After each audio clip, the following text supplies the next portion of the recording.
Hello students, आपके अपने YouTube channel we winners में आपका बहुत बहुत स्वागत है। आज हम लोग एक बहुत छोटी सी डेफिनेशन की बात करेंगे, लेकिन वो बहुत ही इंपॉर्टेंट है क्योंकि वो आपको समझ में अक्सर नहीं आता है। तो मैं बताऊंगी उसको बिल्कुल आसान सी भाषा में। वीडियो पूरा देखिएगा, लाइक कीजिएगा, कमेंट कीजिएगा, शेयर कीजिएगा। अगर मेरे चैनल पर नए हैं तो सब्सक्राइब भी जरूर कीजिएगा। तो मैं हूँ आकांक्षा और आज हम लोग बात करने वाले हैं वस्तुनिष्ठता की, यानी कि ऑब्जेक्टिविटी की। ठीक है, तो ऑब्जेक्टिविटी के बारे में बात करें इसके पहले सबसे पहले तो आप ये जानिए कि ऑब्जेक्टिविटी आपके जीवन से कितना जुड़ी हुई है। अगर बहुत सिंपल सी भाषा में, एक लाइन में, दो लाइन में एक्सप्लेन करने की बात करते हैं तो ऑब्जेक्टिविटी का मतलब होता है कि कोई भी चीज में आप अपनी पसंद नापसंद को मत डालिए। जो है जैसा है उसको वैसा रख दीजिए। अक्सर मैंने आपको कई वीडियोस में चलते ही एक्सप्लेन किया है, लेकिन आज मैं आपको एक्सप्लेन करूंगी बिल्कुल डिटेल में, लेकिन बहुत ही आसान भाषा में और बहुत ही जल्दी। तो किसी भी चीज में आपको अपनी पसंद नापसंद नहीं डालनी है। जो जैसा है वैसा ही हमने रखा, ये ऑब्जेक्टिविटी है। अब आप सोचेंगे ऑब्जेक्टिविटी का यूज कहाँ है, कहाँ हम यूज कर लेते हैं। तो चलिए जानते हैं कि ऑब्जेक्टिविटी कहाँ यूज होती है। अब ये समझिए कि जो आप टेस्ट देते हैं, जो आपके एग्जाम्स होते हैं, जो टेस्ट होते हैं, तो जब टीचर आपने कोई आंसर लिखा, मान लीजिए कि आपने एक लॉन्ग आंसर लिखा, ठीक है, 2-3 पन्ने का, 4 पन्ने का आंसर लिखा और वो कॉपी मेरे पास आई। मैंने एग्जांपल दे रही हूँ, किसी के पास भी जा सकती, मेरे पास आई, मैंने चेक किया उसको। तो मुझे किसी आंसर किसी का अच्छा लगा तो मैंने उसे 10 में 8 नंबर दे दिए, और किसी का लॉन्ग आंसर मुझे कम अच्छा लगा तो मैंने उसमें 10 में 6 दे दिए। किसी का मुझे बहुत अच्छा लगा तो मुझे उसको 10 में 9 दे दिए। किसी का बिल्कुल नहीं अच्छा लगा तो मैंने उसको 10 में 4 नंबर दे दिए। ठीक, अब किसी को 4 मिले हैं, किसी को 6 मिले हैं, किसी को 8 मिले हैं, किसी को 9 भी मिले हैं। अब वही कॉपी किसी और ने चेक करी, ठीक, अब उसने उस कॉपी को उस क्वेश्चन पे नंबर दिए, तो जिसको मैंने 8 नंबर दिए थे उसको उसने 5 नंबर दे दिए, जिसको मैंने 9 नंबर दिए थे उसको उसने 6 नंबर दे दिए, और जिसको मैंने 4 नंबर दिए थे उसको उसने 8 नंबर दे दिए। क्यों? क्योंकि यहां पर हमने अपनी पसंद नापसंद को उस टेस्ट में डाल दिया। हमें वो पसंद आया तो हमने नंबर ज्यादा दिए, उन्हें वो पसंद नहीं आया दूसरे एग्जामिनर को तो उसने नंबर कम दे दिए। ठीक, तो इसका मतलब क्या हुआ, आप उस आंसर में हम अपनी पसंद नापसंद डाल रहे हैं। या मेरा मूड नहीं है आज कॉपी चेक करने का, मुझे थकान हो रही है, भाई मेरा माइंड बहुत थका है, अब मैं कॉपी चेक कर रही हूं तो मैं ऐसे ही 10 में 5 नंबर दे दिए, क्योंकि मेरा मन नहीं कॉपी चेक करने का, पढ़ने का मन नहीं है। थोड़ा देखा थोड़ा नहीं देखा, समझ में नहीं आ रहा है, इतना बड़ा लिखा हुआ है, समझ में नहीं आ रहा है क्या लिखा है, अजीब सा है, राइटिंग साफ नहीं है, दुनिया भर की बातें दिमाग में, थक गए हम, नहीं कॉपी चेक की हमने और करी तो 10 में 5 नंबर दे दिए। अब वही दूसरे ने कॉपी चेक की तो उसको बड़ा अच्छा लगा, उसने 10 में 9 नंबर दे दिए। तो एक एग्जामिनर 5 दे रहा है, एक एग्जामिनर 9 दे रहा है। इसका मतलब हम अपनी थकान, अपनी जो हमारी पर्सनल चॉइसेस होती हैं वो हम उसमें डाल रहे हैं। ठीक, अब एक ये तो लॉन्ग आंसर हो गया, लॉन्ग शॉर्ट टाइप के क्वेश्चन। अब एक क्वेश्चन आया ऑब्जेक्टिव, जो आप मल्टीपल कहते हैं, मल्टीपल ऑप्शंस होते हैं, तो उसमें 4 ऑप्शन दिए हैं। ठीक है, समझ में आ रहा है, और उसका ऑप्शन ए सही है, ऑप्शन ए सही है।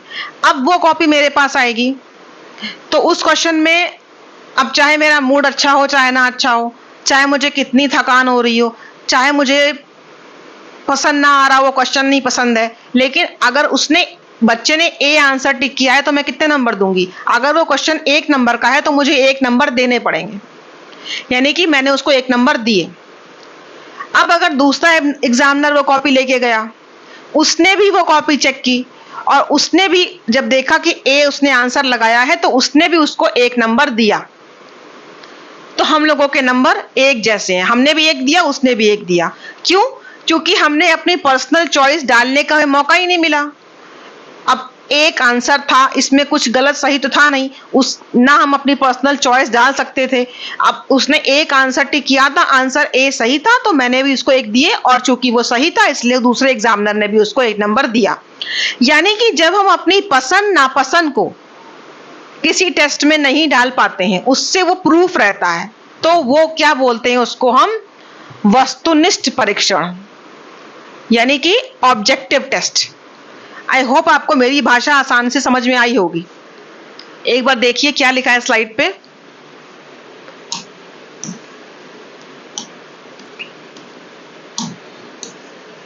देखो, वस्तुनिष्ठता, ऑब्जेक्टिविटी, समझ में आएगा? बहुत आसान भाषा में मैंने एक्सप्लेन किया है। पहला पॉइंट है कि परीक्षण वस्तुनिष्ठता से तात्पर्य परीक्षण के विभिन्न प्रश्नों पर किसी परीक्षार्थी के द्वारा दिए गए उत्तरों का अंकन करते समय परीक्षक की पसंद नापसंद के प्रभाव से मुक्त होने से है। मतलब कोई एग्जामिनर कॉपी चेक करे तो अपनी चॉइस को उसमें ना डाले, ठीक है? अपनी पसंद, व्यक्तिगत पसंद, भाई हमें कोई चीज नहीं पसंद है इसका मतलब ये थोड़ा ना कि वो गलत है। समझ में आ रहा है कि कोई चीज हमें नहीं पसंद है इसका मतलब ये थोड़ी ना है कि वो गलत है। आप ये कैसे कह सकते हैं कि वो गलत है? तो ये जो हमारी पसंद नापसंद है, अगर इससे वो मुक्त है तो वो टेस्ट क्या कहलाएगा? ऑब्जेक्टिविटी उसमें है, वो टेस्ट ऑब्जेक्टिव टेस्ट है। परीक्षण की वस्तुनिष्ठता का संबंध सीधे सीधे मापन की व्यक्तिगत त्रुटियों से है, पर्सनल एरर। अब ये क्या होता है भाई? पर्सनल एरर का मतलब यही होता है कि जो टेस्ट है वो किसी भी व्यक्ति की पसंद नापसंद से, थकान से, परेशानी से प्रभावित ना हो। जो जैसा दिख रहा है हमें उसकी मार्किंग वैसे ही करनी है। उस पे किसी व्यक्ति के मूड का, थकान का, है नींद का, पसंद नापसंद का कोई प्रभाव ना पड़े। ठीक है, जैसा है उसको हमको वैसे ही उसको रखना पड़े। अब देखो, किसी परीक्षण की वस्तुनिष्ठता बताती है कि परीक्षण किस सीमा तक परीक्षक की व्यक्तिगत राय या पसंद नापसंद के प्रभाव से मुक्त है। किसी परीक्षण को तभी वस्तुनिष्ठ कहा जाता है, मतलब जब वो किसी की व्यक्तिगत राय से मुक्त हो। जब उस परीक्षण पर अंकन करते समय परीक्षक की व्यक्तिगत पसंद नापसंद का परीक्षार्थी द्वारा प्राप्त अंकों पर बिल्कुल ही प्रभाव नहीं पड़ता। जैसे किसी परीक्षण पर किसी परीक्षार्थी का उत्तर पुस्तिका का अंकन करते समय कोई परीक्षक 40 अंक दे। अब एक टीचर ने तो 40 नंबर दिए और कोई दूसरा परीक्षक 65 नंबर दे, तो ऐसे परीक्षण को वस्तुनिष्ठ परीक्षण नहीं कहा जाएगा, क्योंकि एक एग्जामिनर ने 40 नंबर दिए और दूसरे एग्जामिनर ने जब उसी टेस्ट को चेक किया तो उसने 65 नंबर दिए। नंबर तो सेम होने चाहिए थे ना, लेकिन नहीं है, क्योंकि यहां पर हमारी पसंद नापसंद का प्रभाव पड़ रहा है। तो ऐसे परीक्षण को वस्तुनिष्ठ नहीं कहा जाएगा। वस्तुनिष्ठ परीक्षण में विभिन्न परीक्षकों के द्वारा किसी उत्तर पुस्तिका पर दिए गए प्राप्तांक पूर्णतया एक समान होते हैं, जबकि निबंधात्मक में एक ही उत्तर पर विभिन्न परीक्षकों के द्वारा भिन्न भिन्न अंक देना एक सामान्य सी बात है। जो मैंने आपको बताया कि जो ऑब्जेक्टिव क्वेश्चन होते हैं, तो ऑब्जेक्टिव क्वेश्चन जो मल्टीपल चॉइस आते हैं आपके, देखिए उनका एक ही आंसर होता है। Option A B C D में से कोई एक आंसर होगा और अगर आपने सही आंसर टिक किया है तो आपको वो नंबर मिलेंगे जितने नंबर का वो क्वेश्चन होता है। लेकिन लॉन्ग आंसर, शॉर्ट आंसर, इन सब में कोई गारंटी नहीं होती कि कोई कितने नंबर देगा। किसी को अच्छा लग रहा है ज्यादा मिल रहा है, किसी को कम अच्छा लग रहा है कम नंबर दे रहा है। तो अगर पसंद नापसंद से वो टेस्ट फ्री है किसी भी व्यक्ति के, चाहे उसे कोई भी कॉपी चेक करे, लेकिन वो हर बार हर टीचर उसको उतने ही नंबर दे जितना एक्चुअल में है नंबर। यानी कि अगर ऑब्जेक्टिव क्वेश्चन में 5 ऑब्जेक्टिव क्वेश्चन दिए हैं और पांचों सही हैं, तो 5 नंबर हम भी देंगे, 5 नंबर चाहे कितने भी एग्जामिनर कॉपी चेक करें, सब 5 नंबर देंगे। तो पसंद नापसंद से वो फ्री है टेस्ट, तो उसको क्या बोलेंगे? Objective test. अभी देखो आगे कि ऑब्जेक्टिव टेस्ट में कितने प्रकार का होता है। निबंधात्मक अथवा दीर्घ व विस्तृत उत्तर अथवा लघु उत्तर वाले प्रश्नों से युक्त परीक्षकों के लिए अंकन में वस्तुनिष्ठता का अभाव होता है। मैंने बताया कि लॉन्ग क्वेश्चन हो, ऐसे टाइप, लॉन्ग टाइप, डिटेल वाले क्वेश्चन, शॉर्ट आंसर वाले क्वेश्चन, इन सब में पसंद नापसंद का प्रभाव पड़ता है। ठीक है, सही उत्तर का चयन करने वाले अथवा मात्र 1-2 शब्दों या अंकों के रूप में उत्तर की अपेक्षा रखने वाले वस्तुनिष्ठ प्रश्नों को ही सही अथवा गलत के रूप में अंकित किया जाता है। मतलब या तो एक शब्द भरना हो कहीं पर, ठीक, या आपको टिक लगाना हो कहीं पर, या क्रॉस लगाना हो कहीं पर, ठीक। अभी हम बताएंगे, आगे दिया हुआ है, ठीक है। इस टाइप में एक बनता है आंसर, यहाँ पे भी एक आंसर बनता है, यहाँ पे भी एक आंसर बनता है। जहां पर हर बार एक ही आंसर बनता हो, वही आंसर रिपीट होता हो। मतलब ये नहीं है कि आंसर कुछ भी हो सकता है तो अलग अलग चॉइसेस है हमारी नंबर देने की, आंसर एक ही होना चाहिए। या तो एक नंबर मिलेगा या तो जीरो मिलेगा, बीच वाला कोई रास्ता नहीं, आधा नंबर वाला कोई कंसेप्ट नहीं है। ठीक है, अगर क्वेश्चन एक नंबर का है तो या तो एक मिलेगा और अगर गलत कर दिए हो तो जीरो मिलेगा। वस्तुतः वस्तुनिष्ठ प्रश्नों पर छात्रों के द्वारा दिए गए उत्तर या तो पूरी तरह सही होते हैं या पूरी तरह गलत होते हैं, आंशिक रूप से सही नहीं होते।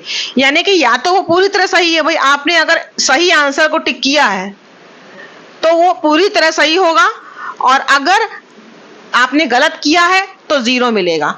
ये नहीं है कि बीच का। अब दीर्घ उत्तर में क्या होता है, अच्छा लग गया तो 8 नंबर दे दिए, कम पसंद आ गया, पसंद नहीं आया तो 4 नंबर दे दिए। लेकिन ऑब्जेक्टिव क्वेश्चन जो होते हैं उनमें या तो सही या तो गलत, बीच का कोई रास्ता नहीं है।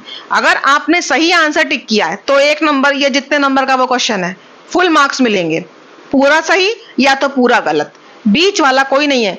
तो राइट और रॉन्ग, बीच में कुछ नहीं है।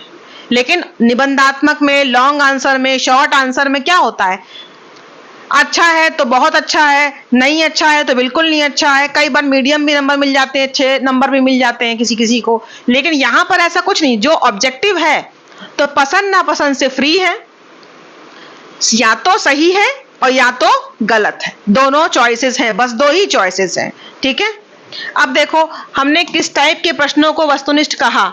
तो देखो भाई, वस्तुनिष्ठ टाइप के प्रश्नों में ये टाइप आते हैं। अब आपके देखो बहुविकल्पीय है, तो बहुविकल्पीय में 4 ऑप्शन होते हैं, जैसे ए बी सी डी, ऐसे 4 ऑप्शन हो गए।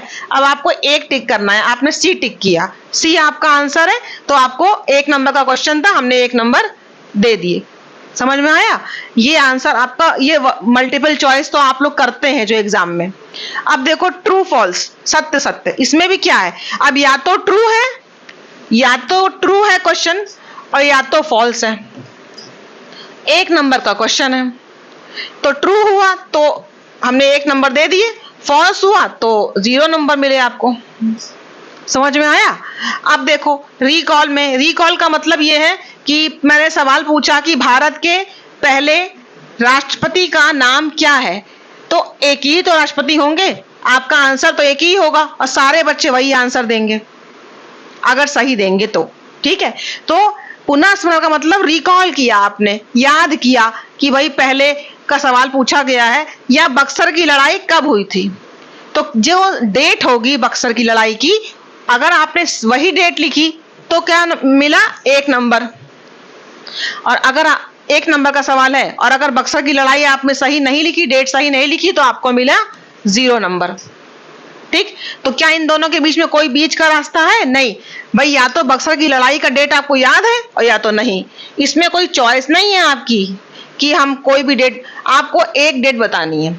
तो ये हो गया आपका रिकॉल।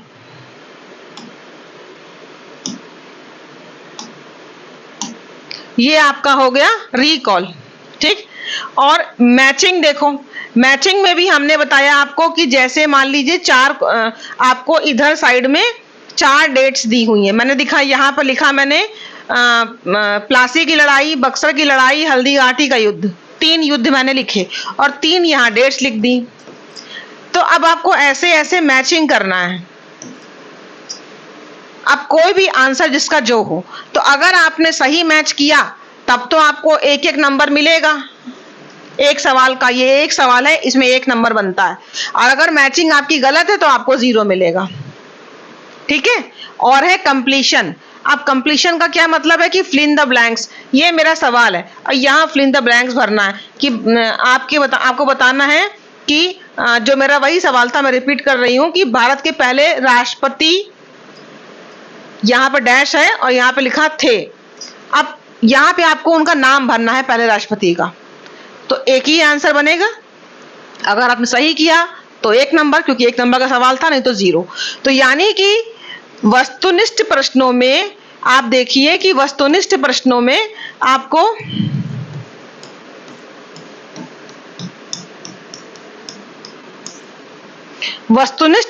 आपको ऑब्जेक्टिव क्वेश्चन ये 4 टाइप के हैं, ये 4 टाइप के हैं।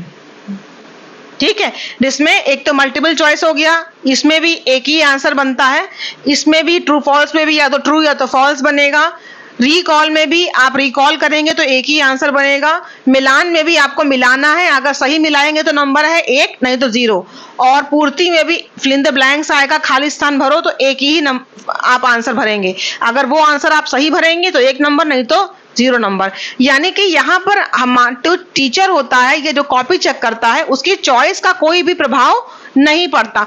यहाँ पर अगर बच्चे ने सही किया है तो आपको 1 नंबर उसे देना ही पड़ेगा, और अगर उसने गलत किया है तो उसका 0 बनेगा। इन दोनों के बीच में कुछ नहीं है, या तो सही है या तो गलत है। तो एक जो टेस्ट होता है उस टेस्ट के बारे में बताएं।